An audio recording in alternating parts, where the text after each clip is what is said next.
안녕하세요. 예, 잘 지내셨어요? 예, 박수 한번 크게 치고 시작할까요? 예, 반갑습니다. 오늘은 연중 제15주일이고 농민주일인데 이제 미사 시간에 다 들으셨겠지만 오늘은 카인과 아벨 얘기를 여러분들한테 들려드릴 건데 농부잖아요, 이제 아벨이. 그래서 이것도 우리 용현동 성당으로 이렇게 강연을 하면 원래 짠 건 아니에요. 제가 이렇게 하나도 생각도 안 하고 한 건데 뭔가 이렇게 맞아요. 이렇게 일본말 써서 죄송합니다만 아다리가 맞아요. 그래서 이제 안 쓰면 좋은 말인데 뭔가 좀 딱 맞는 표현이 좀 없어가지고 쓰는 건데, 예. 그래서 오늘은 이제 창세기 4장 이제 카인과 아벨 얘기를, 아마 여러분 카인과 아벨을 이렇게 해석하는 거 오늘 처음 들어보시는 분들도 꽤 많으실 텐데, 사실은 2시간 정도 해야 되는 강의인데 이제 좀 줄여서 제가 이제 말씀드리도록 하겠습니다. 처음 시작할 때는 제가 이제 이 강의가 어떻게 흘러가는지에 대해서 좀 말씀드리죠. 그래서 벌써 이제 8월이 얼마 안 남았습니다. 그럼 벌써 1학기가 끝이고 여러분은 이제 한 달은 쉬시고, 그다음 이제 9월 달에 우리 가을이 되면 조금 이제 상쾌한 마음으로 다시 한번 2달 강의를 시작을 하고요. 오늘은 이제 창세기 4장 요 하늘과 땅의 세대, 요 세대에 대해서만 좀 말씀드리고, 다음 시간엔 제 개인적인 사정으로 이제 현재호 박사님한테 훌륭한 강의를 부탁드리고, 그 다음에 마지막으로 아담의 그 다음 세대에 대해서 이제 말씀드리도록 하겠습니다. 자, 카인과 아벨 이제 말씀을 드리면, 일단 여러분이 지금까지 생각하셨던 카인과 아벨에 대한 이야기에서 조금 다른 이야기를 드릴 거기 때문에 머리를 조금 비우시는 게 좋습니다. 일단 우리는 어떤 생각에 익숙해져 있냐면은 카인은 원래 나쁜 사람이고 아벨은 원래 좋은 사람이다, 이렇게 생각하기가 쉬워요.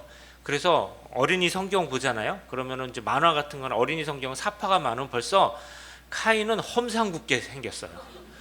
그리고 아벨은 무슨 뭐 강동원이나 이런 애들처럼 그냥 미소년처럼 야리야리하게 생겨가지고 불면 날아갈 것 같고 얼굴도 허옇고 막 이렇게 되게 착하게 생겼잖아요. 근데 그런 건 아닙니다. 원래 이야기는 그게 아니에요. 그래서 그걸 좀 오늘 말씀드리려고 하고, 또 이제 이 이야기를 조금 더 관심 있으신 분들은 카인이 이제 양치기의 조상이고 아벨이 농부의 조상이니까 인류 최초의 직업이죠. 그러니까 이 농부 어떤 민족하고 그 다음에 이제 양치는 목축을 하는 민족하고 처음에 갈등을 해가지고 양치는 민족이 이긴 이야기다. 왜냐면 이스라엘 사람들은 이제 양을 치는 유목 쪽이었죠. 우리 한국 사람들은 이제 농부 쪽이지만, 근데 이제 그게 아닙니다. 그래서 요 이야기도 그러니까 지금 이렇게 얘기했던 거, 원래 카인이 나쁜 놈이다, 이것도 저는 얘기 드리지 않으려고 하고, 그다음에 이게 농부와 양치기의 갈등이다, 이것도 얘기하지 않으려고 해요. 그러면 어떤 얘기를 하는 거냐?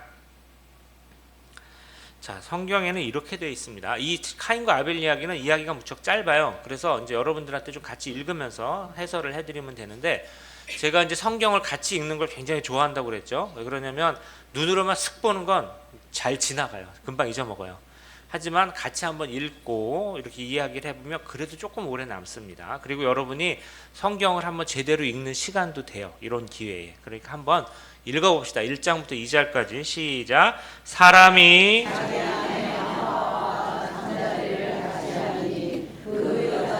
임신하여 카인을 낳고 이렇게 말하였다. 내가 주님의 도우심으로 남자아이를 얻었다. 그 여자는 다시 아벨을 낳았는데 아벨은 양치기가 되고 카인은 땅을 붙이는 농부가 돼. 여기서 제가 좀 전문적이라서 얘기를 안 했는데 내가 주님의 도우심으로 남자아이를 얻었다. 이 얻었다 하는 히브리어 말이 뭐냐면 카니티인데 이게 카인의 이름이에요. 사실은 얻은 사람이에요. 카인은 주님의 도우심으로 얻은 사람. 그 다음에 빨간색 친 거 있죠. 그 여자는 다시 카인의 동생 아벨을 낳았는데, 이 말은 히브리 말을 직역하면 카인을 낳고 아벨을 또 낳았다, 이렇게 해석할 수가 있어요. 이렇게 되면 어떤 아이를 낳고 조금 있다가 아이를 또 낳아요. 이런 뭐예요? 둘은 쌍둥이죠. 그죠? 그러니까 카인과 아벨은 쌍둥이일 가능성이 있어요. 즉 이 말은 뭐냐? 아까 그 어린이 미사나 어린이 성녀 사파처럼 벌써 카인은 막 험상궂고 완전히 막 도둑놈처럼 생기고 아벨은 그냥 여리여리 어떤 미소년처럼 생기고, 이게 아니라 둘이 똑같단 말이에요. 둘 다 사람이란 말이에요. 다를 게 없단 말입니다. 우리하고 외모나 성격이나 엄마 아빠도 똑같고 같은 날 태어났고 이러면 카인과 아벨은 차이가 없는 사람이에요. 그러니까 이 이야기는 굉장히 깊은 뜻을 담고 있어요. 최초의 죄인이 된 사람하고 최초의 희생자가 된 사람하고 차이가 없어요. 인간은 누구나 다 그렇게 될 수가 있어요. 엄마 아빠가 똑같은 사람도 형제들이라고 해도 한 사람은 희생자가 될 수도 있고 한 사람은 죄인이 될 수 있는 게 우리의 인생이에요. 카인과 아벨은 그런 얘기를 하고 있는 것입니다. 그래서 유목민족과 농경민족의 싸움이라기보다는 인간의 보편성의 이야기예요. 인간 존재가 죄가 어떻게 벌어지는가 하는 이야기고, 또 둘은 원래는 친근했어요. 그러니까 원래 살인자가 될 놈하고 희생자가 될 놈이 원래 있는 게 아니에요. 착하게 둘이 친근하게 살다가 어떤 계기로 인해 가지고 어떤 사람은 죄인이 될 수가 있어요. 하지만 또 어떤 아주 작은 계기로 인생에서 어떤 사람은 또 희생이 될 수도 있어요. 이런 게 우리 인생이다라는 걸 보여주는 굉장히 깊은 철학적인 신학적인 의미가 있는 이야기가 카인과 아벨 이야기다 하는 겁니다. 그리고 이제 여기서 또 중요한 거는 카인과 아벨이 아담과 이브 하와한테서 태어났잖아요. 지금 잘 생각해 보세요. 아담과 하와는 하느님이 만든 사람입니다. 그렇죠? 흙을 빚어서 만들었고 갈빗대를 떼서 하느님이 빚었잖아요. 그러니까 아담과 하와의 엄마 아빠는 누구예요? 하느님이시죠. 엄마 아빠가 따로 있는 게 아니라 한 분이신 하느님이신데, 그러면 인간은 엄마 아빠가 사람이잖아요. 그럼 최초의 인간은 누구예요? 우리 같은 인간은 카인과 아벨이에요. 그리고 아담과 하와는 낙원을 본 사람입니다. 낙원에서 살았어요. 에덴 동산에서. 거기서 죄짓고 쫓겨난 사람이잖아요. 근데 카인과 아벨은 우리처럼 낙원을 못 봤습니다. 낙원에서 나온 다음에 낳은 아이들이거든요. 그러니까 카인과 아벨은 우리랑 좀 비슷한 사람이에요. 어떻게 보면 인류 최초의 인간은 카인과 아벨이라고 할 수 있습니다. 그러면 이제 이 쌍둥이처럼 둘이 나와서 하나는 농부가 되고 하나는 양치기가 되었는데, 이 사람들이 처음으로 한 일이 뭐냐? 성경에는 제사를 드렸다고 나옵니다. 일을 한 다음에 노동과 제사를 드린 건데 3절에서 5절인데요. 이게 3절 4절인데 제가 잘못 적었어요. 한번 요 짧은 구절 읽어보겠습니다. 시작. 세월이 흐른 뒤에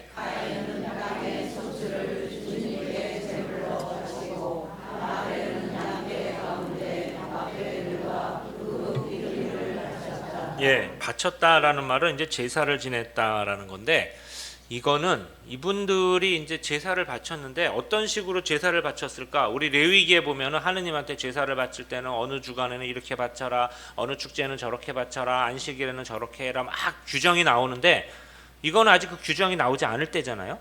그럼 이 사람들은 제사를 어떻게 바쳤을까요? 거기다가 아직까지 하느님이 너희들은, 인간들은 일을 한 다음에 그 수확을 나한테 바쳐라 라고 명령을 하시지 않았어요. 그런데도 제사를 바쳤어요. 그래서 이 제사는 도대체 무슨 제사냐? 우리가 바치는 제사와는 다른 제사예요. 이건 뭐냐? 옛날에 오리게네스하고 아우구스티누스 성인이 이거를 깊이 묵상하시고 어떻게 말씀하셨냐면, 이거는 인간의 보편적인 우리의 본성이다. 인간은 뭔가 노동을 하잖아요. 그럼 뭐 양을 칠 수도 있고 농구를 할 수도 있고 여러 가지 일을 할 수도 있습니다. 그렇게 되면 수확을 얻게 되죠.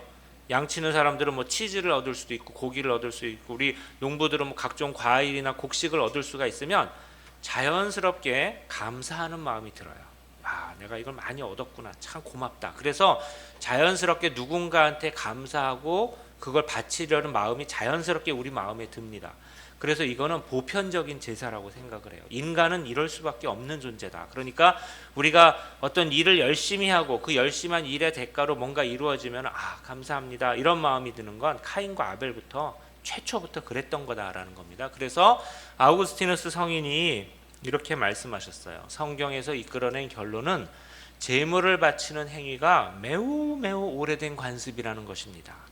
그래서 하느님께서 이집트 탈출 사건이나 아브라함이나 이런 분들한테 나타나기 이전에도 이미 인간은 노동을 하면 그 결과를 가지고 제물을 바치는 사람이에요.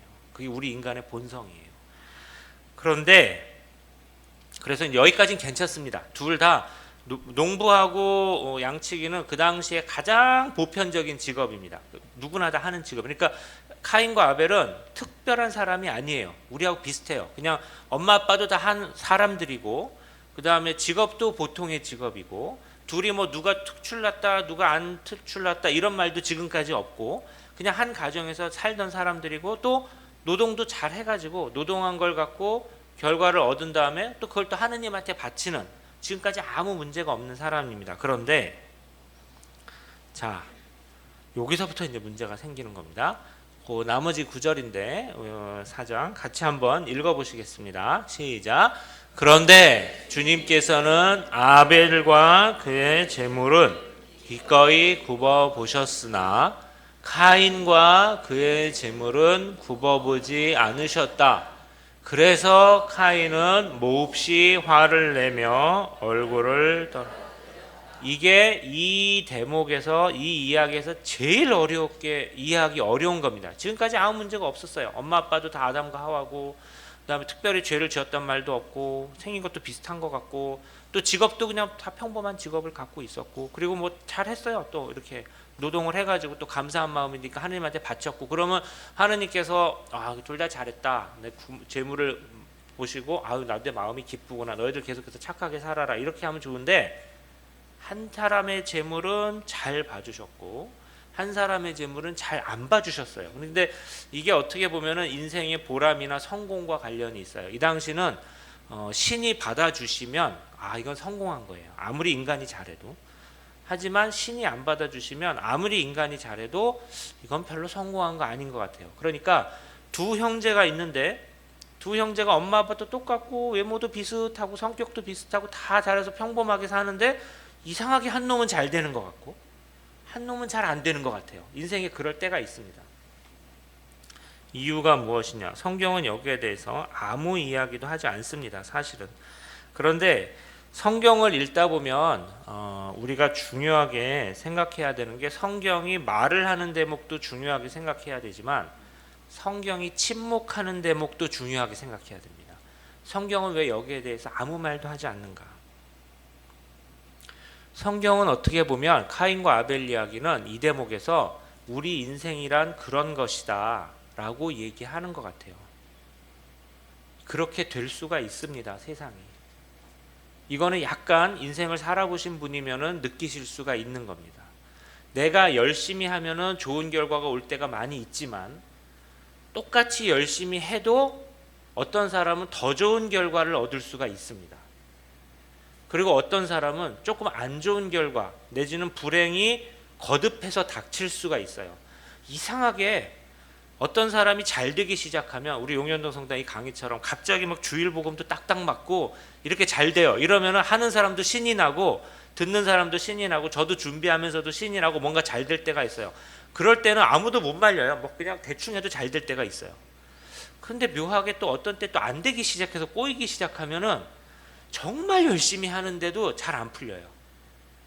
그래서 같은 형제라고 그래도 어떤 집은 이사 가면은 뭐 집값도 오르고 뭐도 오르고 잘 되는 집이 있는가 하면, 어떤 집은 정말 열심히 하는데도 뭔가 한두 개 안 풀리고 아픈 사람도 생기고 뭐 시험도 이렇게 떨어지고, 이렇게 되면 굉장히 어려워져요.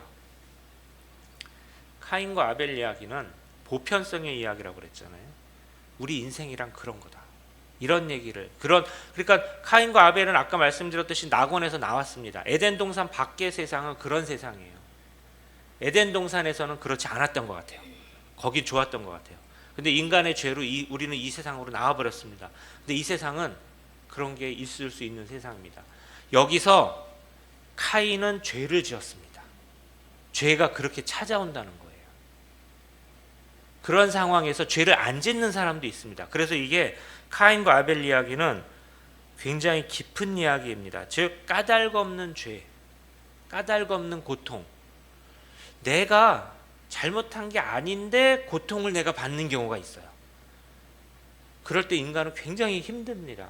고통스럽고 막 미치고 막 환장을 노르시죠. 왜 나는 이런 일이 계속 닥치는가? 이렇게 생각할 수가 있죠.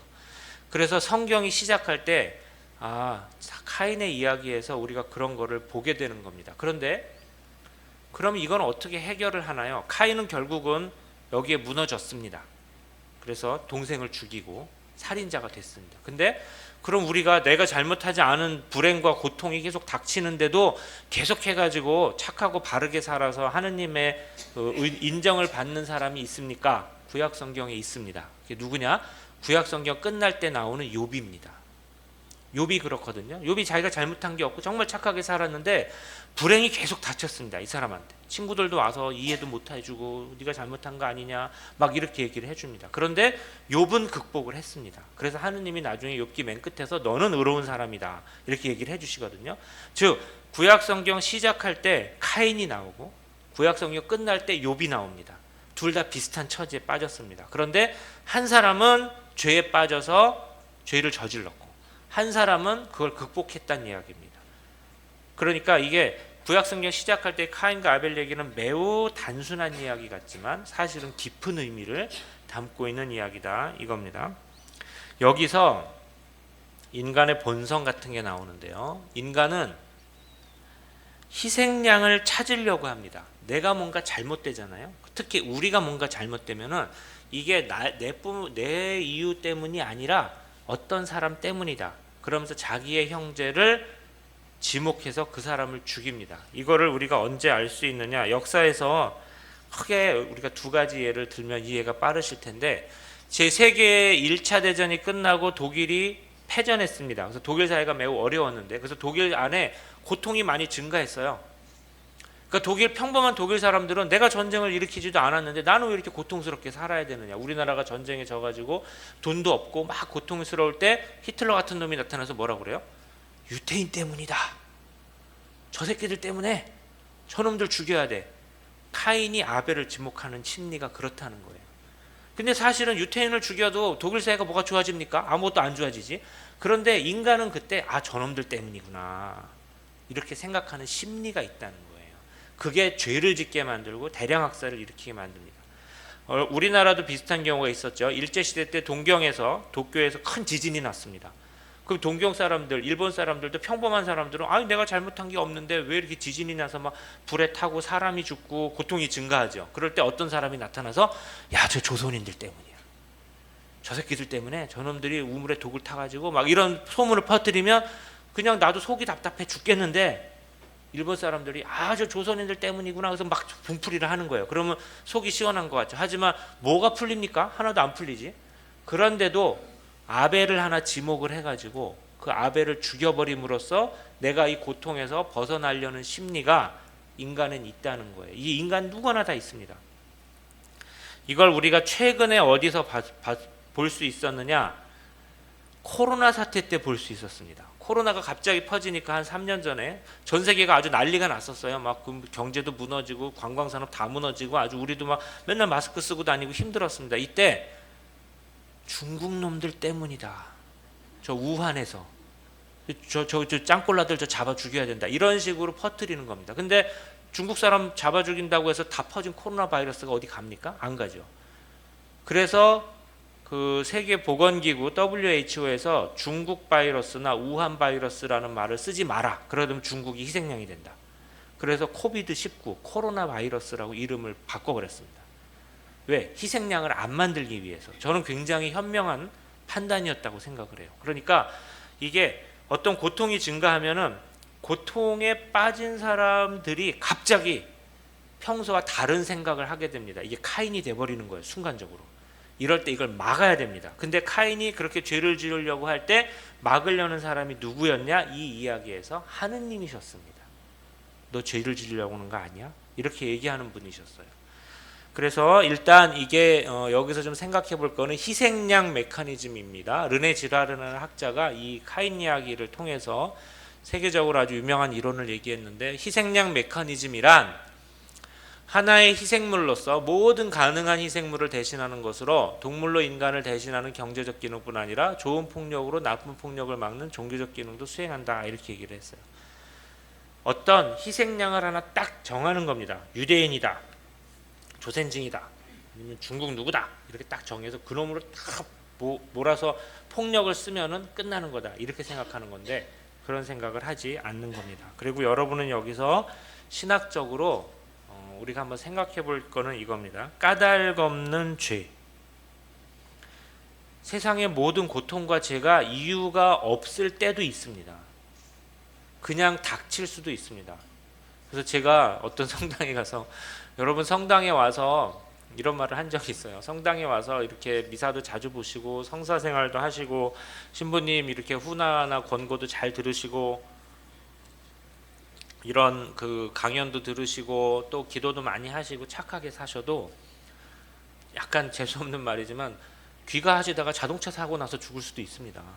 인간이 우리 생이 그런 거예요. 세상이 그냥 어쩌다가 그냥 뭐 정말 성당에서 착하게 사시고 이런 분인데 암이 걸릴 수도 있고 집안이 불행이 닥칠 수도 있습니다. 그렇게 될 때 그 사람이 뭔가 잘못을 해서, 그 사람이 뭔가 하느님한테 기도를 덜해서, 그 사람이 주위 사람들한테 뭔가 마음속으로 나쁜 마음을 품어서 그런 불행한 일을 당했다고 생각하지 말아야 됩니다. 그런 불행을 당한 사람을 우리가 도와주고 같이 일으켜 세워주는 게 우리가 할 일이지, 고통의 원인을 자꾸 찾아서 설명하려고 하면 안 됩니다. 그러면 그 고통을 당하는 사람은 더 힘듭니다. 누가 설명해 달라고 그랬어? 나도 모르는데. 도와주고 경청해주고 이런 건 할 수가 있는데 원인을 자꾸 설명하려고 하지 말아야 됩니다. 카인과 아벨 이야기에서 우리가 까닭 없는 죄, 까닭 없는 고통에 대해서 한번 생각을 해보셔야 됩니다. 자, 그래서 하느님께서 카인한테 너 지금 죄를 지으려고 그러는 것 같아. 죄가 네 앞에 도사리고 있어. 그러니까 너 지금 조심해라.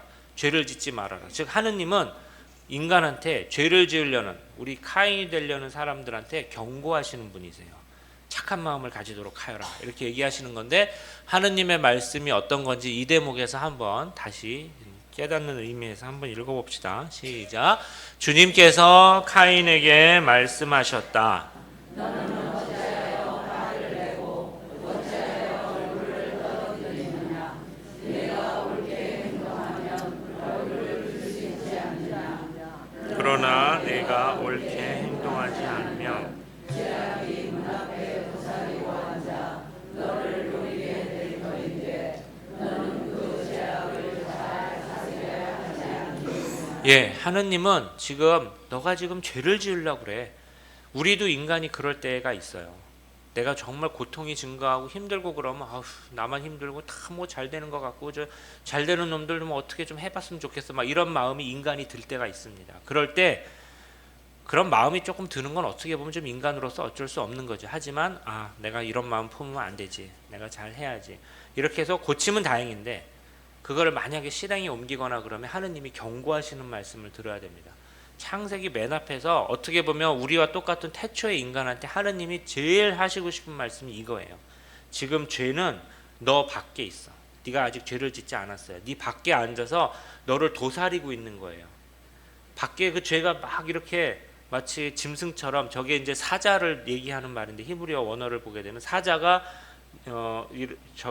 돼지나 이런 것을 덮칠 때 보면 이렇게 웅크리고 풀숲에 웅크리고 있다가 갑자기 확 나타나가지고 덮치잖아요. 그런 걸 표현하는 단어예요. 죄가 지금 나도 모르게, 나는 안 보여요. 여기서 풀숲 같은 데 숨어 있어요. 그러다가 내가 지나가면 나를 나도 모르게 확 덮쳐가지고 내가 그 죄에 덮쳐지게 되면 나는 죄를 저지르게 되는 것이죠. 그러니까 그렇게 죄가 너를 삼키지 않도록 조심해라, 이렇게 하느님이 경고해 주시는 거예요.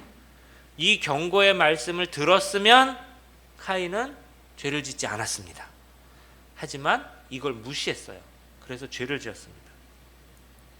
그래서 여기서 우리는 죄란 우리 안에 있는 게 아니라 어떻게 보면 우리 밖에서 나를 삼키려고 하는 것이다. 그래서 두 가지를 생각을 해보셔야 될 것 같은데요. 제가 묵상 주제로 드리면, 첫 번째는 우리 스스로를 다스려야 됩니다.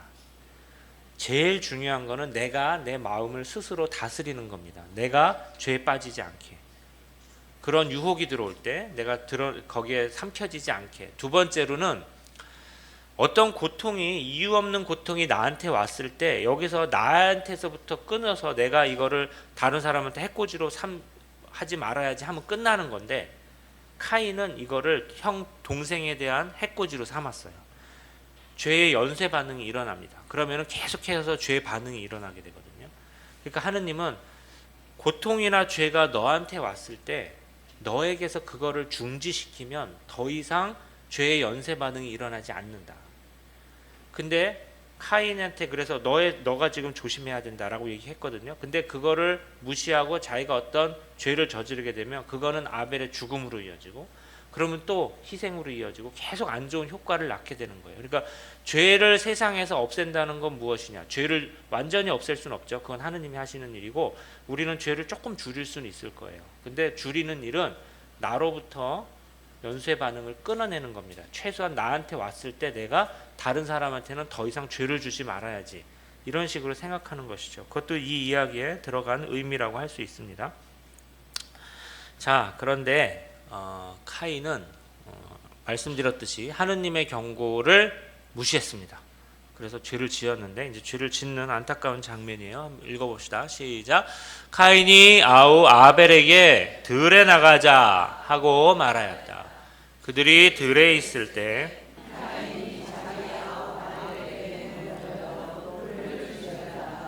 주님께서 카인에게 물으셨다. 내 아우 아벨은 어디 있느냐?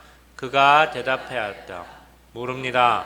제가 아우를 여기서 카인이 저지른 죄는 여러 가지가 있습니다. 아벨한테 거짓말한 것도 있고, 여기서 카인이 아벨을 어떻게 죽였는지는 잘 안 나와요. 그냥 죽였다는 사실이 중요한 겁니다. 지금 뭐 칼로 쳐 죽였는지 뭐 주먹으로 때렸는지 이런 건 중요한 게 아니에요. 죽였다는 게 중요한 거예요, 죄가. 그런데 하느님께서 뭐 다 아시면서 여쭤보셨지만 너 아벨을 어떻게 했냐 이렇게 물어보는데 또 거짓말합니다. 거듭된 거짓말이 이 죄의 결과예요. 그러니까 한 번 죄를 지으면, 그러니까 자기한테 죄를 지을 그 끊을 기회가 왔을 때 자기가 거기서 끊어내면은 거기서부터 아무 일이 안 생깁니다. 그런데 한 번 죄를 지으면 거기에 또 죄를 짓게 되고 또 죄를 짓게 되고, 한 번 거짓말하게 되면 꼭 꼬리를 물고 계속 거짓말을 하게 되잖아요. 이게 죄의 연쇄 반응을 나타내는 이야기라고 생각합니다. 하나의 죄를 지어 버리니까 그 다음부터는 계속해가지고 나쁜 얘기를 계속 해야 되는 것이죠. 그래서 인류 최초의 이제 이게 살인 사건입니다. 안타깝지만 인류 최초의 살인 사건의 원인이 무엇이었는지 한번 이제 이 강의 끝나고 오늘 주일이니까 한번 생각해 보세요. 아까 앞에 강연 내용이 요약돼 있죠. 그리고 인류 최초의 살인 사건의 결과는 계속된 죄였습니다.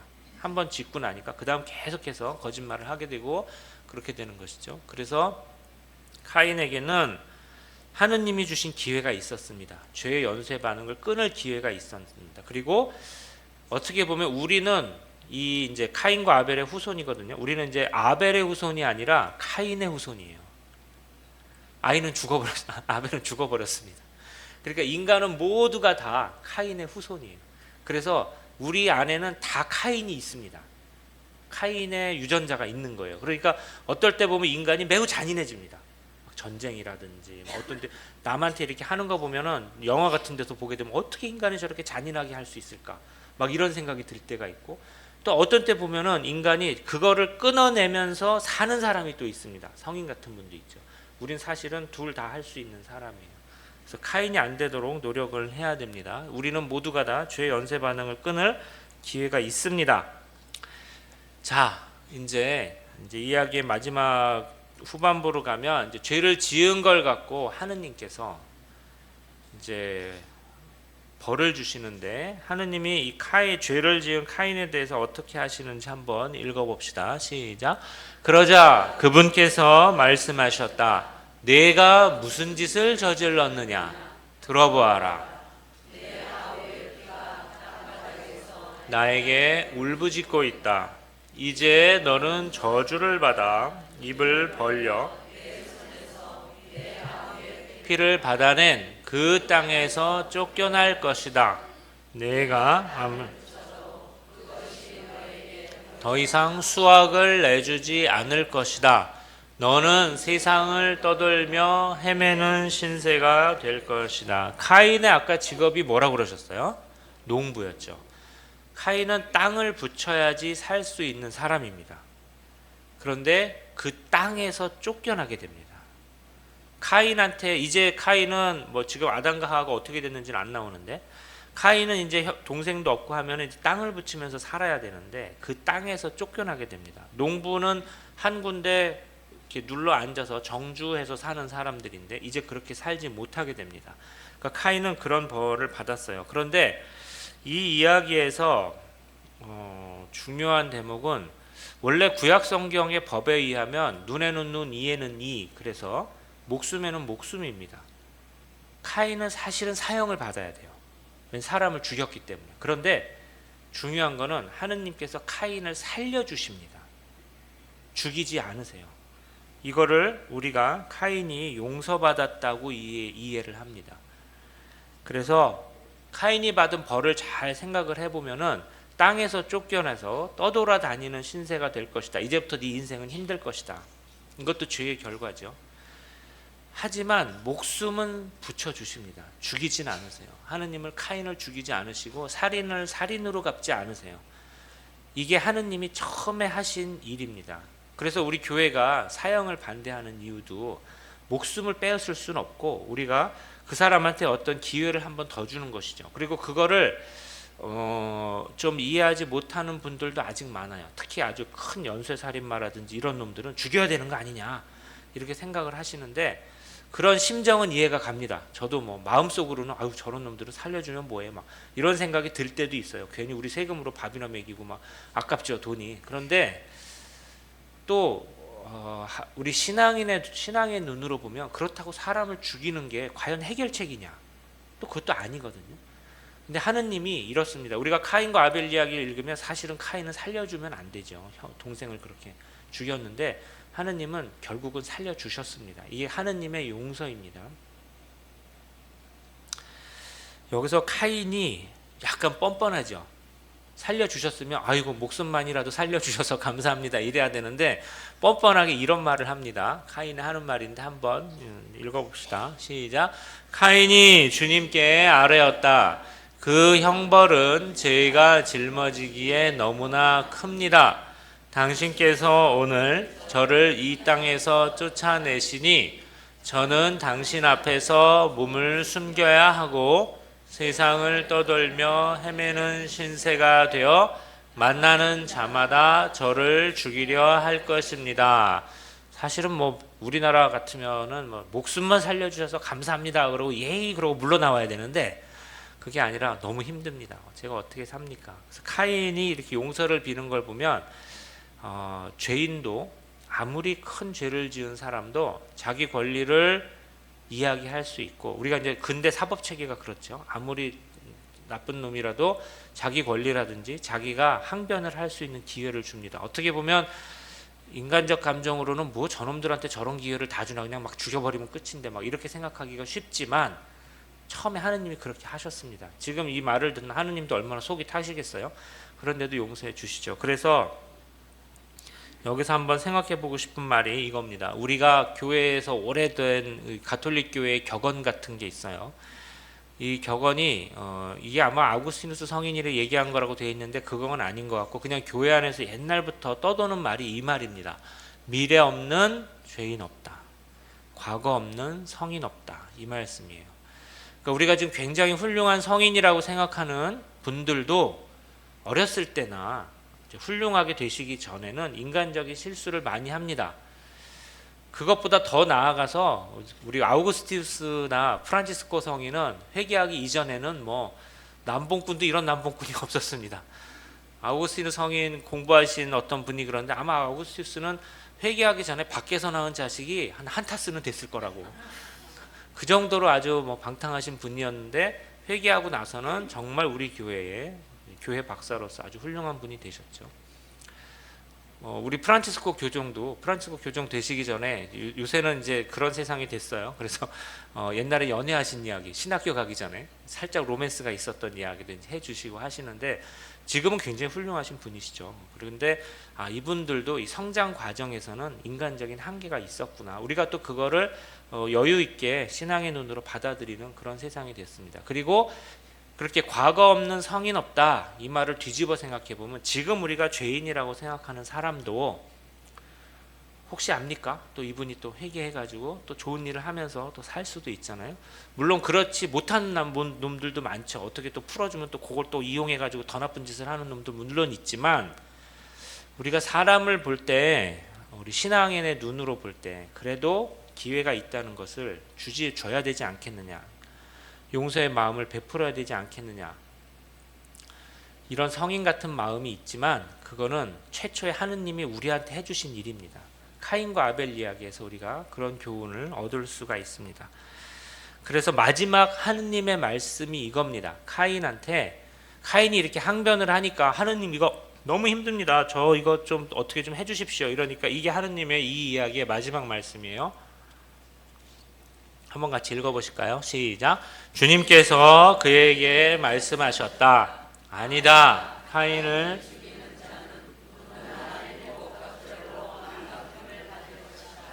그런 다음 주님께서는 카인에게 표를 찍어주셔서 어느 누가 그를 만나더라도 그를 죽이지 못하게 하셨다.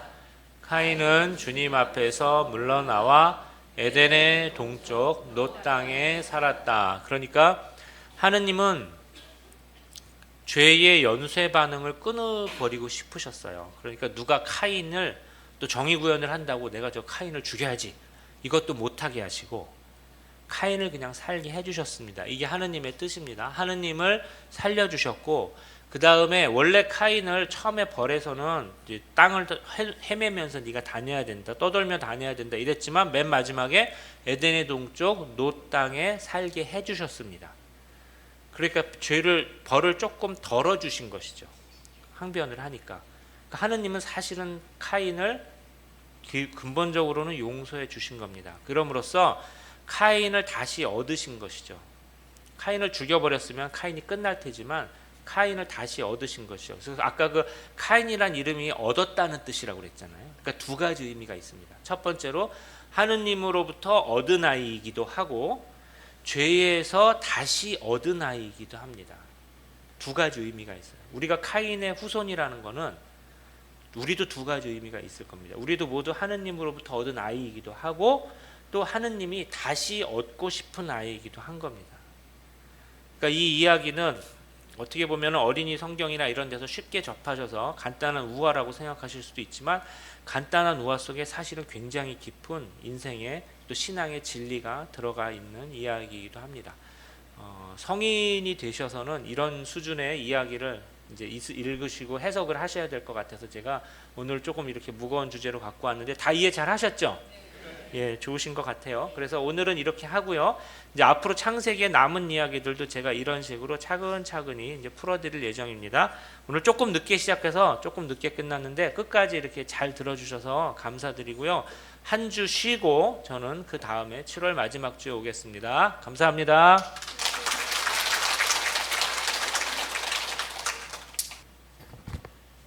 네, 강의 잘 들으셨죠? 네, 저 구약 성경 읽으면서 항상 이렇게 착한 사람, 나쁜 사람 이렇게 이분법으로 읽으면 이야기가 그냥 술술 읽혀 나가는 것 같고 이해도 나름대로 빠르게 잘 했다고 생각했는데 오늘 카인 아벨 구약 성경 배우고 나니까 신학자님의 해설을 통한 그 강의를 듣고 나니까 이게 보편적인 얘기를 저는 너무 나만의 시각으로 읽지 않았나 하는 생각이 들어서 참 많은 깨달음을 주셨습니다. 네, 조은전 박사님께 다시 한번 감사 박수를 부탁드립니다. 영광이 성부와 성자와 성령께 성부와 성자와 성령의 이름으로 네, 수고하셨습니다. 안녕히 돌아가십시오.